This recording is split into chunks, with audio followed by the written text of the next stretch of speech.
ഇത് Manjapra mass Motors എന്നായിരുന്നു നമ്മുടെ ഹീറോ മാസ്റ്റർ എഡ്ജ് വണ്ടി. ഒരു സെൽഫിൻ്റെ കംപ്ലയിൻ്റ് ആയിട്ട് വന്നതാണ്. അപ്പോൾ സെൽഫിൻ്റെ കംപ്ലയിൻറ്റ് ചെക്ക് ചെയ്യാൻ വേണ്ടിയിട്ട് നമ്മൾ കയറ്റിയിരുന്നു. അപ്പോൾ സെൽഫിൻ്റെ കംപ്ലയിൻറ്റ് കാണിച്ചത് പറഞ്ഞു കഴിഞ്ഞാൽ ഈ ഒരു ബ്രേക്ക് സ്വിച്ചും അതുപോലെ ഇത് ബ്രേക്ക് സ്വിച്ചാണ്, ഒരു വയറാണ് ബ്രേക്ക് സ്വിച്ചും, അതുപോലെ ഈ സെൽഫിൻ്റെ സ്വിച്ചാണ് കംപ്ലയിൻറ്റ് കാണിച്ചത്. അപ്പോൾ അതൊന്ന് മാറ്റിയിട്ട് കഴിഞ്ഞപ്പോൾ സെൽഫ് വർക്കിംഗ് ഉണ്ട്. അപ്പോൾ സെൽഫ് വർക്കിങ്ങിനും ചെറിയൊരു ടൈം ലാഗ് കാണിക്കുന്നുണ്ട്. ആ ഡിസ്പ്ലേ ഒക്കെ കട്ടായി പോകുന്നുണ്ട്. അപ്പോൾ ഈ ചെറിയ ചാർജർ ഉണ്ടായിരുന്നു. ബാറ്ററി ചെക്ക് ചെയ്ത് കഴിഞ്ഞപ്പോൾ കംപ്ലൈൻ്റ് ആയിട്ടാണ് കാണിച്ചത്.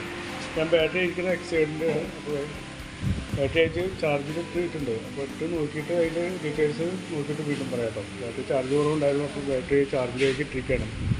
പിന്നെ അതിൻ്റെ കിക്കർ ചെക്ക് ചെയ്യാൻ പറഞ്ഞിരുന്നു. അപ്പോൾ കിക്കർ നല്ല രീതിയിൽ താഴോട്ട് താഴുന്നില്ല. അപ്പോൾ കിക്കറൊന്ന് അഴിച്ച് ഗ്രീസ് ചെയ്യേണ്ടി വരും നമുക്ക്. അതുപോലെ എൻജിൻ ഓയിൽ ചെക്ക് ചെയ്യാൻ പറഞ്ഞായിരുന്നു. അപ്പോൾ എൻജിൻ ഓയിൽ ചെക്ക് ചെയ്ത് നോക്കി എൻജിൻ ഓയിൽ സ്റ്റിക്കിൽ തീരെ ലെവൽ കാണിക്കുന്നില്ല കേട്ടോ. എൻജിൻ ഓയിൽ മിനിമം സ്റ്റിക്കിൽ നമുക്ക് ഈ ഒരു അളവിൽ നമുക്ക് ഓയിൽ വേണം.